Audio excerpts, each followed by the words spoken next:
topics and opinions expressed in the following show are solely those of the hosts and their guests and not those of W4CY Radio, its employees, or affiliates. We make no recommendations or endorsements for radio show programs, services, or products mentioned on air or on our web. No liability, explicit or implied, shall be extended to W4CY Radio or its employees or affiliates. Any questions or comments should be directed to those show hosts. Thank you for choosing W4CY Radio. Welcome to the Ask the Expert show on W4CY Radio and Talk4 TV, where we bring you educational information from top local experts in the fields of legal, health, financial, and home improvement. Now sit back and listen to experts in family law, association law, hearing loss, business brokers, home care, along with many other topics. Now here are your hosts, Steve-O and Sophia. Hey, good afternoon, South Florida. Welcome to another Ask the Expert show where we bring you the top experts in the field of legal, health, financial, and home improvement. Hey, listen, I don't need a watch. I don't need a calendar. I always know my phone starts buzzing at 5 o'clock on Thursdays, the first Thursday of the month, which means the K. Bender Rimbaum Hour. They have been with us for about 13 years. It is our number one show of 35 shows that we do. It's our number one show based on the amount of your emails and your texts that you sent in, even up to 2 and 3 weeks after the show. We're so lucky to have senior partner K. Bender Rimbaum, Robert K. Good afternoon, Robert. Hey, Steve. Hello, everybody. We're Happy doing Thursday. good. Yeah. Hey, listen, you are so at the top of our list. All right. This has got people love your show. We get emails just saying the board listens to your show every month. And I know you appreciate it because your firm is so involved in educating people. There's so many things that you do, and I was just looking at your schedule for the month of April. Oh my God, Robert, I can't believe all the things that you're doing the month of April. We've got some live things, some Zoom things, interesting topics. Great topics. So, we're always finding new people are finding the show. Tell people about K. Bender Rimbaum, the community association law firm. Well, as you say, K. Bender Rimbaum focuses our practice on representing community associations, condominiums, homeowners, cooperatives. We do so out of our 4 offices, in Pompano Beach is the main office, Palm Beach Gardens, Tampa, and Winter Springs in the Orlando area.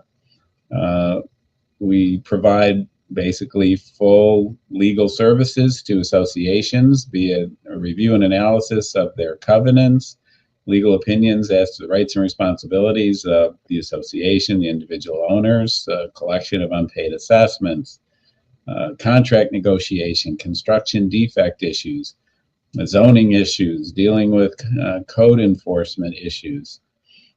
Anything that an association is going to face on a day-to-day basis on legal issues, we will address in a timely, efficient, and cost-effective manner at K. Bender Rimbaum. I got to tell you, Robert, you've developed over the years, have developed such an incredible law firm.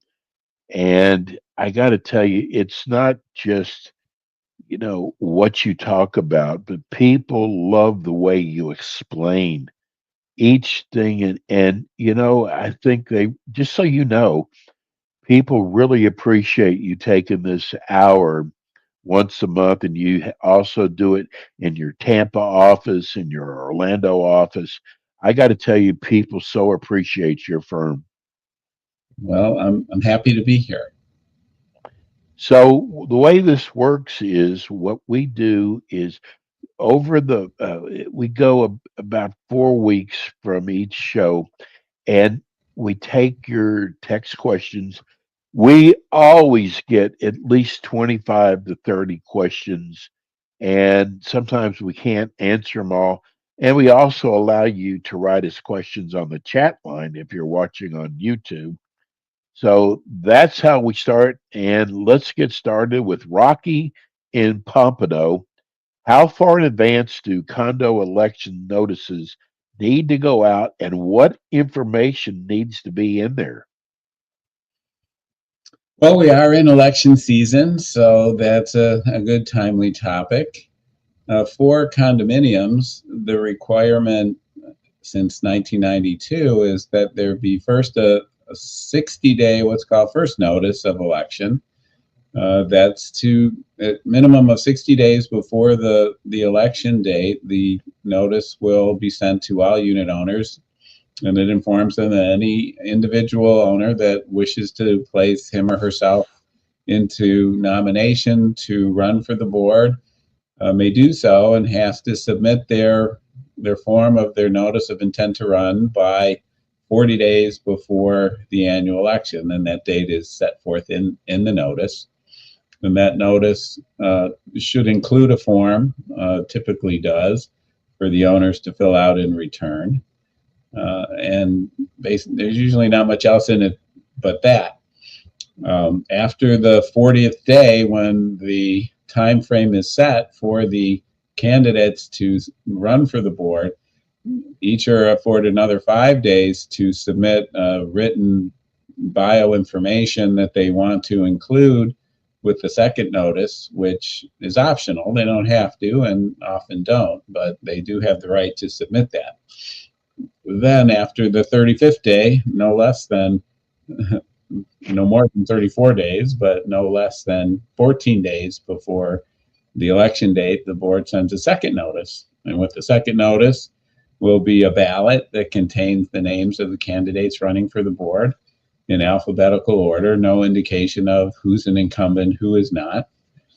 It will also contain 2 envelopes, an inner envelope for the ballot to be contained in that doesn't have anything written on the outside other than maybe the word ballot, and then an outer envelope that the inner envelope and ballot go into, which contain the return address of the name and of the voting unit owner and their signature. And that is sent into the association or hand delivered to where the association is collecting the ballots. And they can generally do that up to the date of the election. And once the meeting begins, no more ballots can be accepted. So that's the basic process prior to the election. Robert, we get a lot of people about asking questions about annual meetings. Jack in Deerfield says documents for annual meetings for our condo says 60-day notice. Does it have to be 60 days? Well, it has to be at least 60 days. It can be more than 60 days, and that's just the first notice. We talked about that with the prior caller. So yes, it has to be at least 60 days. Okay. Shelley in Boca Raton, our board watches all of your shows. We can't thank you enough for educating us.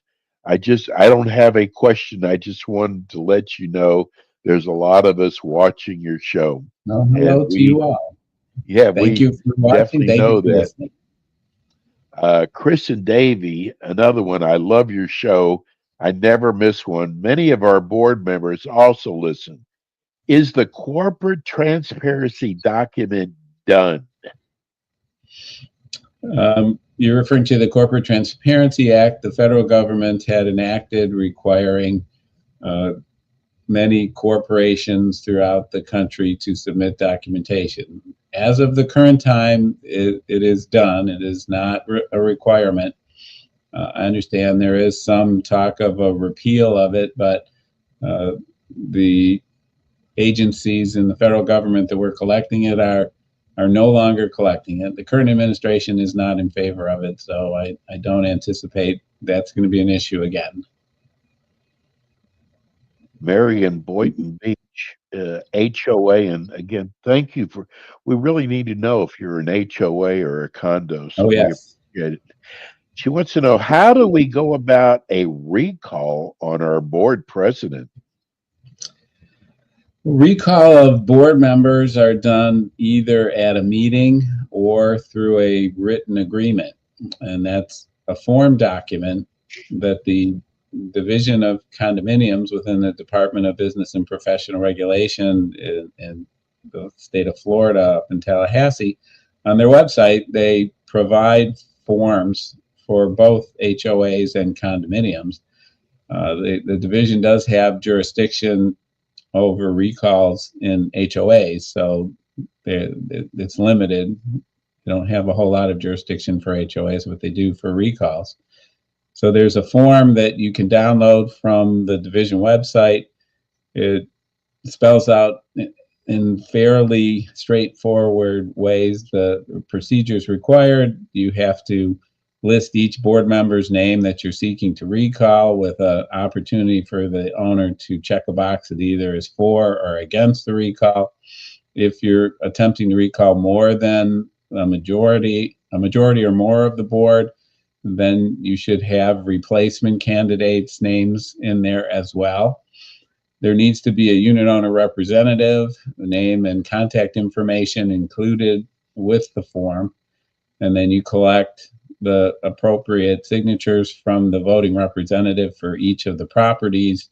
And once you have a majority of those or more, and it's always better to have more in case there's a problem with any that you collect, those have to be delivered to the association either by certified mail or by a process server in order to be completely and properly presented. And then the board has to evaluate whether or not it's a valid recall. We're going to go one more question before we get to your April schedule. Jerry in Boca Raton, our term limits are in May. I'm a condo board member. It is very hard to get people to run for the board. How long can a person sit on the board?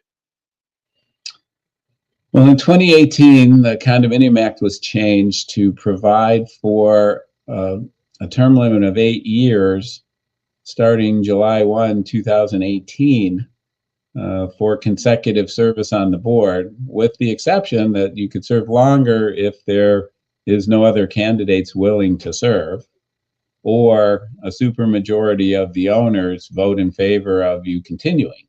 So those two things could happen. 8 years from July 1, 2020 or 2018 would be June 30, 2026. So whenever you began after 2018, you have 8 years before the term limit on the statute kicks in. Robert, what do you advise condo associations or even HOAs who have a hard time getting people to run for the board? That's a difficult question because it's generally not a legal issue. It's more a political one. Yes, that's true. We see in many communities when everything's being handled well, the assessments on a regular basis are manageable and the community is well maintained. It's not unusual for owners to leave things go as they are and leave it in the good hands of those who are already serving. But, you know, they're volunteers, they're not employees, and they have lives too. And it's a good way to live within communities, providing some volunteer of your time and services to your association to protect the investment you have in your home or your condominium unit, because how the community is maintained and kept up will have a direct correlation to the value of your home. And paying attention and being involved is important, and every owner should be participating as much as their schedule allows them to do. How you can get people to do it is never an easy answer because it's going to be different for each community. Board members should be in touch with everybody in person as much as possible, and to maintain the interest and try and keep them engaged. We also get a lot of emails, people asking, do you think if board members were paid, it would be easier to get board members? Actually, Well, that's be easier or better? Slippery slope as well. Certainly, people might be more inclined to participate if they're getting paid for it than if they're not. But in order to pay board members, there are legal hurdles to clear to do so. A lot of communities have toyed with the ideas of having outside board members, people who don't live there, and they, of course, would want to be paid for their services. But the level of interest may be different. So it's really a hit or miss kind of a situation. Okay, let's go to your April schedule, and you. Okay, we are very busy. Yes. Starting on April 8th on a Zoom, 11 a.m. to 3 p.m. We have a condo board certification webinar. Kirsten Hentz from Tampa and Danielle Brennan from Palm Beach Gardens will be presenting, and it's co-hosted by GRS Management. On April 10th, from noon to 3 p.m., we have an HOA board member certification webinar. Emily Gannon from our Pompano Beach office will be presenting, and it's co-hosted by Affinity Management Services. On April the 16th, we have a live event in Tampa, the Tampa Expo at the Tampa Convention Center. We'll have a booth at the convention, and Kirsten Hentz will be teaching at 9:30 covenant enforcement for condos and HOAs, and at 2:30 2025 legal update, which are the laws that were adopted in 2024. On April 17th, there's an ACE Boca breakfast at the Farmers Table in Boca Raton at 7:30 a.m. Covenant enforcement for condos and HOAs will be the topic, and Emily Gannon will be in person and be presenting. 7:30 a.m. Farmers Table in Boca. On April 22nd, we have the Palm Beach Expo. And by the way, the Boaard Expo is today, so there's not much to talk about it now. Palm Beach Expo at the Palm Beach Convention Center. At 9:30, we'll be teaching covenant enforcement for condos and HOAs. Danielle Brennan will be teaching that. And 2:30, 2025 legal update presented by Jeff Rembam. On April 22nd, also at noon to 1 p.m., we have a webinar, The Importance of Updating Your Governing Documents. Kirsten Hentz will be presenting. That's a Zoom session. On April 23rd is the CAMU Luncheon at Seasons 52 in Palm Beach Gardens at 11:30 a.m.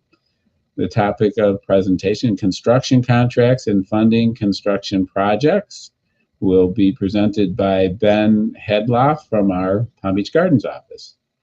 April 24th is another CAMU luncheon, this time at the Rodizio Grill in Dania Beach, 11:30 a.m. Covenant enforceability for condos and HOAs. Michael Bender will be present and presenting on that date. And the last item for April 25th, 11 to 3 p.m., we have a condo board member certification webinar with Kirsten Hentz from Tampa and Alan Schwartzide from Orlando, co-hosted by Artemis Lifestyles. Busy month. Busy month. Go to our website, kbrlegal.com, and click on the calendar, choose the event you want to register and secure your spot. Tell people how they can reach your office before we go to our break. You can call at 800-974-0680, or you can write to info@kbrlegal.com, or you can go to our website, kbrlegal.com. On the first page, there's a contact box. You can fill that out, and somebody will get back to you. We're going to go to our break. When we come back, we have more with attorney Robert K. Bender Rimbaum. We'll be right back.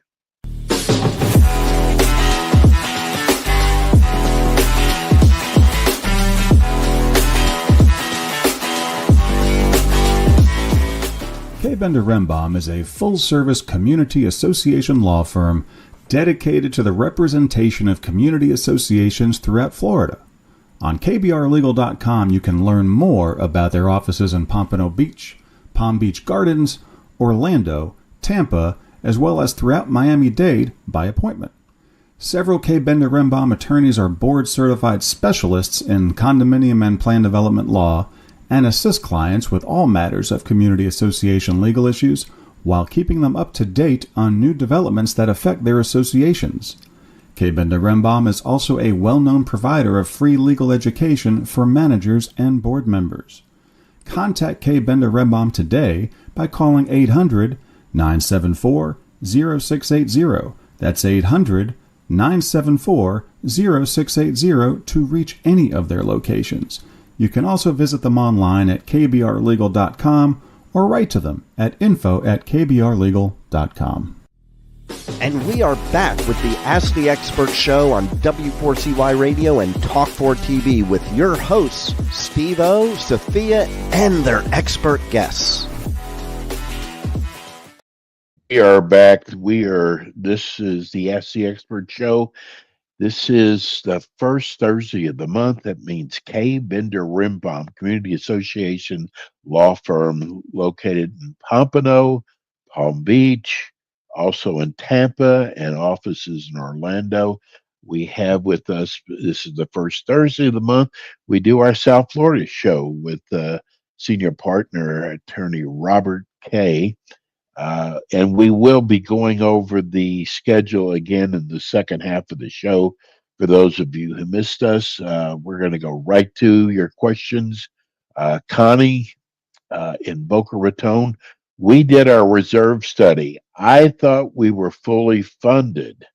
What does fully funded reserves mean? We get a lot of those, Robert. No, that's a good question, and there's a lot of confusion on this topic out there. Yes. So in order to determine what fully funded means, there's a formula that you have to apply.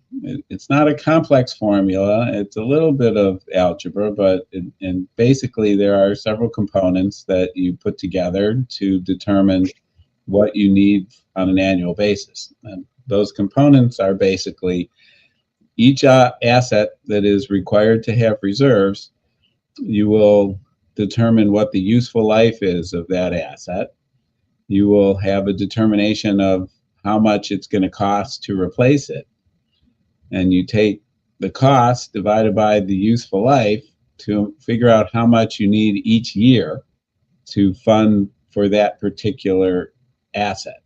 So, for example, if you have a roof that has a 10-year life that's going to cost $150,000 to replace, you divide that $150,000 by the 10-year life, you get $15,000 per year. Fully funded on the roof for that year is $15,000. Fully funded does not mean that you have to assess for $150,000 now, because that's how much it's going to cost to replace it. Fully funded means for that current fiscal year, how much do you have to raise to keep on track so that at the end of the useful life, you'll have all the money you need to do the work. Now, it's not an exact science, because you take the replacement cost today, 2 years, the replacement cost is likely going to be different. And then 2 years after that, it'll be different again.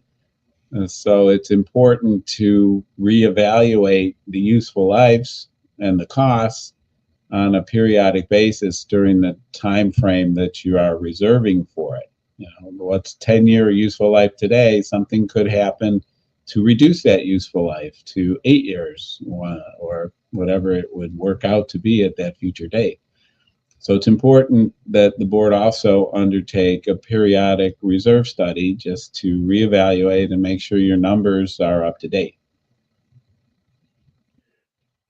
Julia in Boca Raton, a lot of people from Boca Raton writing us. She wants to know, does a proxy have to be shared with unit owners? She also wants to know, are Zoom meetings accessible to unit owners for HOA? And can board meetings all be done by Zoom? Does it have to be a physical location? Well, there's a lot of questions That's a there. lot of questions right there. Well, let's start with the proxies. The proxies are part of the election materials, and they are part of the official records of the association. And so any owner that wanted to inspect those records, those would have to be made available, and generally you'll have to keep those for 1 year. The second question was, Zoom meetings accessible to unit owners for HOA. yes, Zoom meetings are an acceptable way to conduct business. The Zoom meeting has to be open to the attendance and participation of the owners. And it's a good idea to have a physical site where owners who aren't real technically savvy or otherwise want to physically be there are able to attend and participate at that location. There hasn't been any judicial or arbitration finding that says that's a mandate. The statute doesn't say it. It's generally recommended that that be done. And the last part of the question was, once again? Well, there's one to know, can board meetings all be by Zoom? Yes. The board meetings can be done by Zoom. So we covered all the questions. Okay. Jerry in Delray Beach, can we ask for too much as a board in regards to support animals?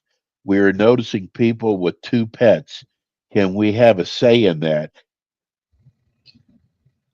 Okay, well, with respect to the question, support animals under the law are not pets, so we wouldn't consider them to be pets. And this issue generally comes up in either a place that has no pets in their covenants, or maybe a size limitation in what a pet can be.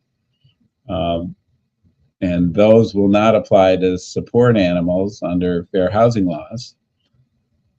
There is limitations on what the board can ask, and yes, you can't ask too much, and that can create a problem.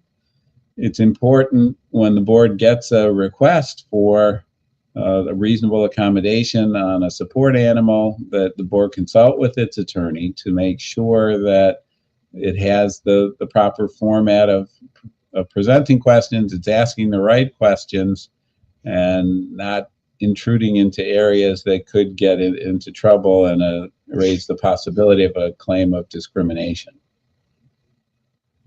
We've been doing the show for a long time. It seems like, God, years ago, we got so many questions about support animals, and now we rarely do. Is that just because everybody's educated now? I think so. I think it was a hot topic for a while, and that things also tightened up. It was highly abused. Florida adopted legislation that makes it criminal conduct to fraudulently be obtaining these types of statuses. It punishes providers that are providing documentation without the proper medical background.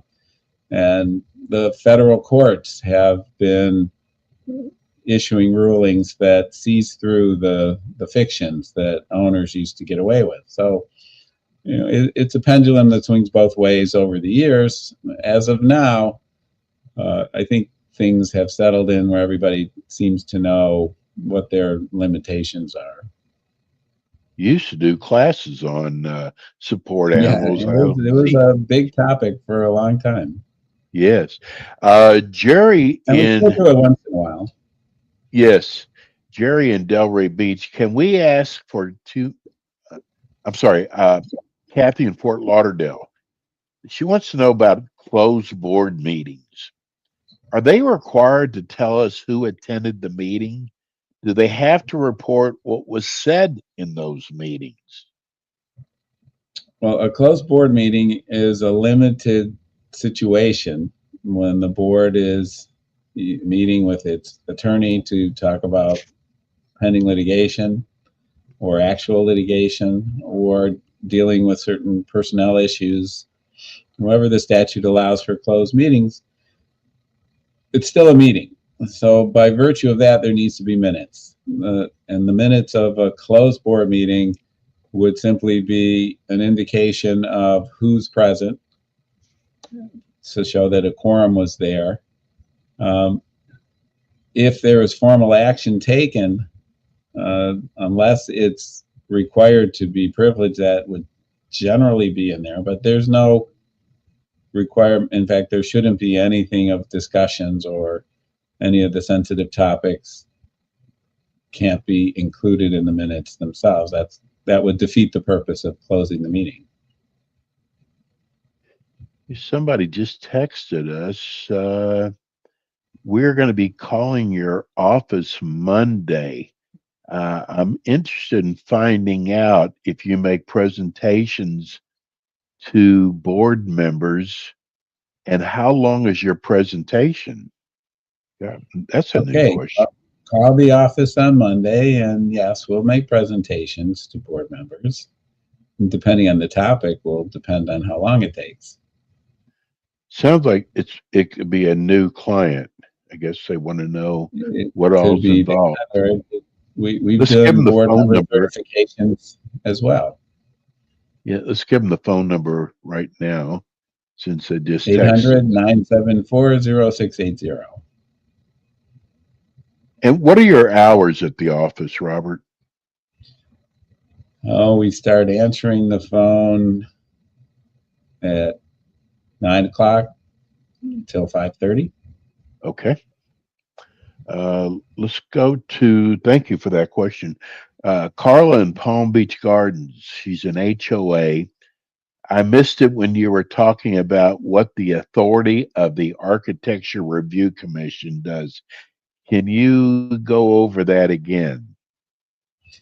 Well, Architectural Review Committee is generally whatever the documents entitle or authorize it to do, or what is delegated to it by the board if the documents do not provide much specificity. Typically, in an HOA, there'll be a section on architectural review, and it'll spell out the ability to have a committee that handles applications for architectural modifications and specifications and functions of, and typically it's to review the applications and either decide whether to approve or disapprove, or make a recommendation to the board for the board to approve or disapprove.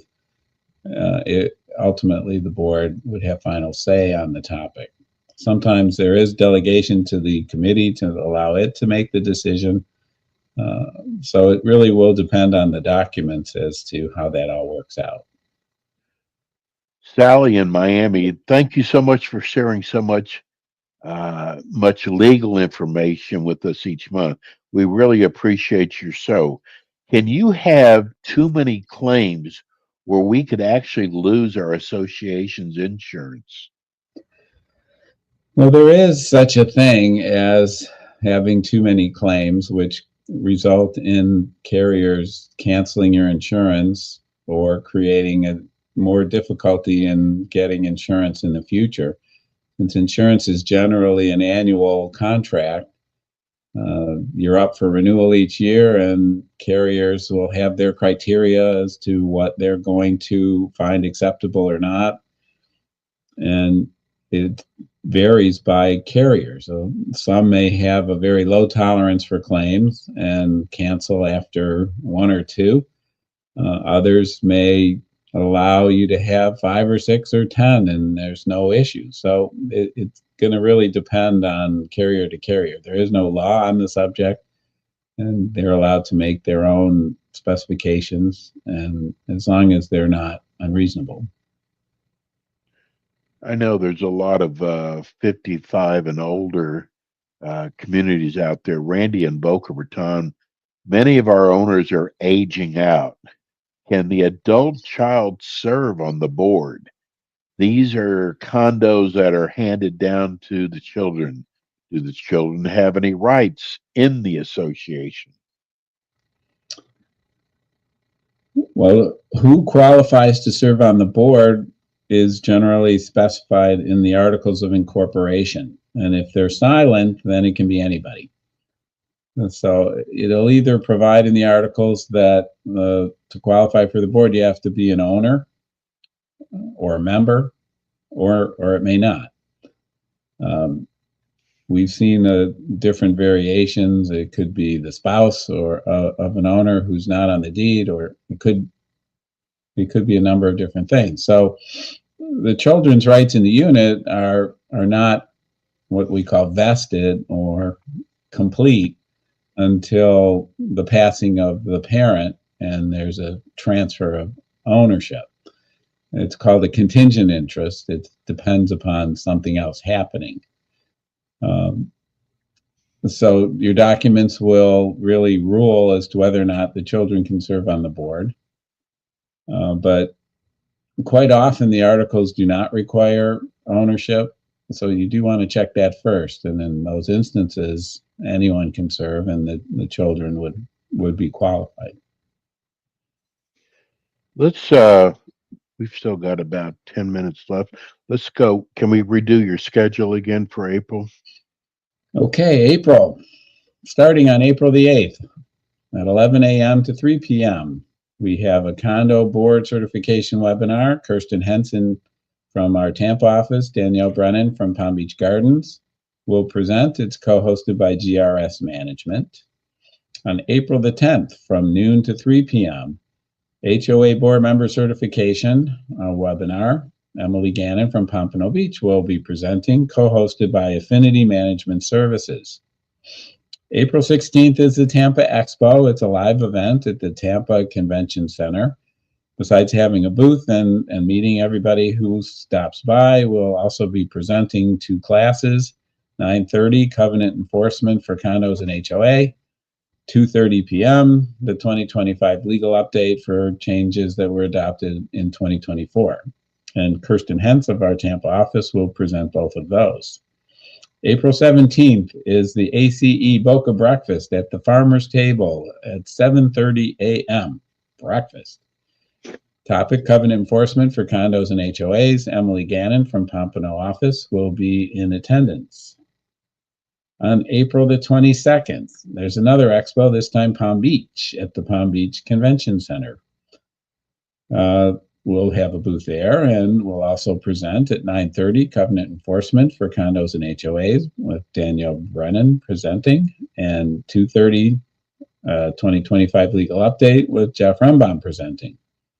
Also on April 22nd, if you're not going to the Palm Beach Expo, you can tune in at noon to 1 p.m. The importance of updating your governing documents, a webinar, which will be presented by Kirsten Hentz from the Tampa office. April 23rd is another CAMU luncheon at Seasons 52 in Palm Beach Gardens at 11:30 a.m. Topic will be construction contracts and funding construction projects. Ben Haidloff from our Palm Beach Gardens office will be there and presenting. And then on April 24th, a CAMU luncheon at Rodizio Grill in Dania Beach at 11:30 a.m. This time will be covenant enforceability for condominiums and HOAs. Michael Bender will be present and presenting. And lastly, April 25th, from 11 a.m. to 3 p.m., we have condo board certification webinar presented by Kirsten Hentz from Tampa and Alan Schwartzide from Orlando, co-hosted by Artemis Lifestyles. Busy month. I want to get this. Attend, go to kbrlegal.com, click on the calendar for the webinars. You want to register so you can get the login information for the live events. I don't know that you need to reserve yourself to any of those. It's good to know for the presentations at the expo how many are likely to come, so we have enough of the handout information. So if you want to register, that would be helpful. You know, we get I don't know why they send them to us, but people thanking you, they love your certification classes. Well, we're happy to present. Okay, this gentleman has been writing for the last several months, and we always run out of time, so I'm glad we have time. He's a condo. He said if no one runs, we've been talking about this today, if no one runs for the board, do you have to have an election? We are 121 units, and are lucky if 20 people show up. So we're talking a condo, right? Yes. So the condominium election process requires that there be at least a candidate in order to have an election. If you don't have any candidate, that means the current board is unwilling to continue to serve. And you'll have no board unless the meeting is canceled for lack of anybody willing to run. And that would be the method of resolving. Otherwise, you'll have no board. But if the current board is willing to serve, which would be the result of canceling the annual election, and then they should put their names in to run timely by the 35th day. The election minimum participation requirement is 20%. So you were close to that in the number of people that were physically there. So you should be able to reach 20% in a mail-in vote. If you don't get that 20%, that's an issue that you should get with your attorneys to figure out the proper method. You can try again, or cancel the meeting and the current board would stay on if they're willing. If the current board does not want to run and there are other candidates that you couldn't get an election because you didn't get enough participation, board members can resign one by one and appoint the people who were running to take their place. That's a way around the election if you can't get enough people to vote. But the issue here is whether you get enough candidates willing to run. Another gentleman from Deerfield, what does it mean to ratify a decision of a board outside the meeting? Well, this is something that happens quite regularly in the world of community associations. Board members have periodic meetings, but things come up, and the time frame in between meetings, that the board doesn't have the opportunity to call another meeting and to make decisions. But decisions have to be made in the interim. And so technically the decision made outside of a board meeting would not be an appropriate decision unless it was done and by a written resolution signed by 100% of the board members. So if it's not a unanimous decision, but it had to be made, at the next opportunity on the agenda would be a ratification vote, at which point a majority of the board members present at the meeting could vote to ratify or basically adopt the decision that had been made outside of the meeting, and that resolves the legal issue of doing it outside the meeting. We have a Justin in Boca Raton said he lives in a large HOA. I love your show. My staff also watches your show. Can people running for the board send out bios? And are they allowed to give us email addresses? Give whose email addresses? They want to know if they can get, I guess, residents' email addresses. So They'll they get the can email send out their addresses bio. from the association. Yes. Okay. The answer to sending out bios is yes. Of course, you can send anything that you want that isn't legally compromised, and your bio is certainly not a legally compromised document. The email addresses of the unit owners are only available if they had provided approval to the association to receive official notices from the association at their email address. Otherwise, just a regular mailing address would be what would be available to a requesting owner. Stacy in Delray Beach is in an HOA. She wants to know, she said, I'm delinquent. Can I still run for the board? Well, in an HOA, typically, the last moment of qualification to run is going to be at the meeting itself. If nominations are taken from the floor. But you can't be delinquent in order to run. So whenever that time period expires in your HOA, if there's advance notice and absentee balloting like in condominiums, or if it's nominations from the floor at the meeting, if there's a delinquency on the account, then that individual would not qualify to run for the board. This is from Tampa, listening to the show. Mel in Tampa, we are an HOA. We only have 2 board members and we can't get a third member. How do we get anything done to our property? We have tried so hard to get a parking in the parking lot for a third board member.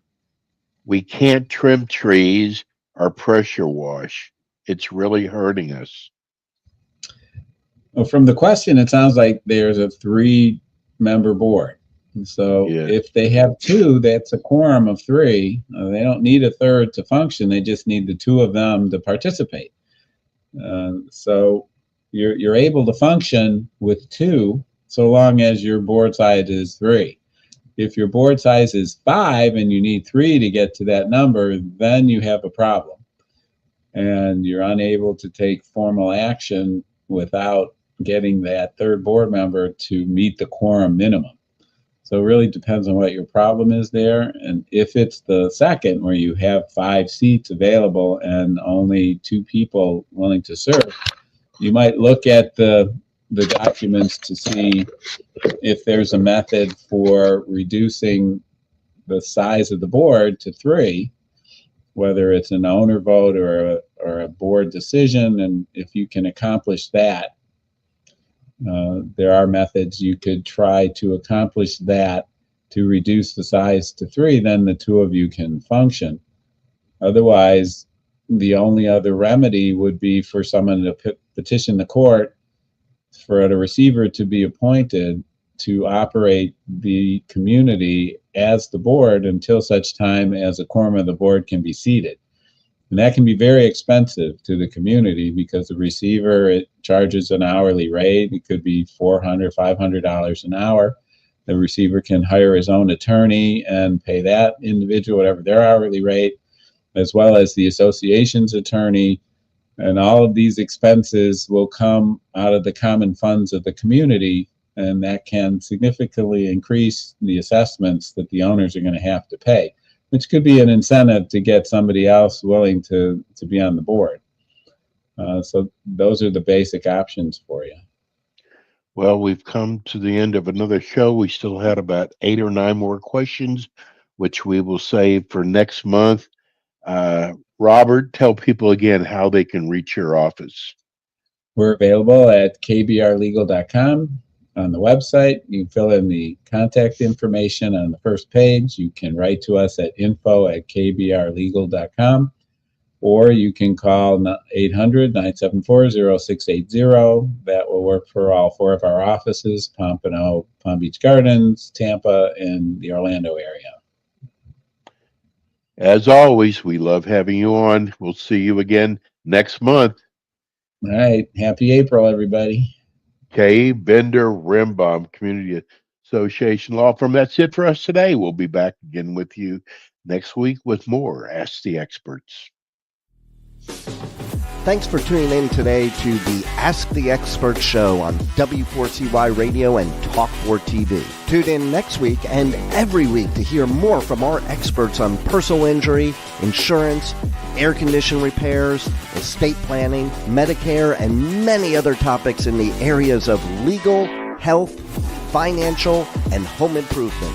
See you next week.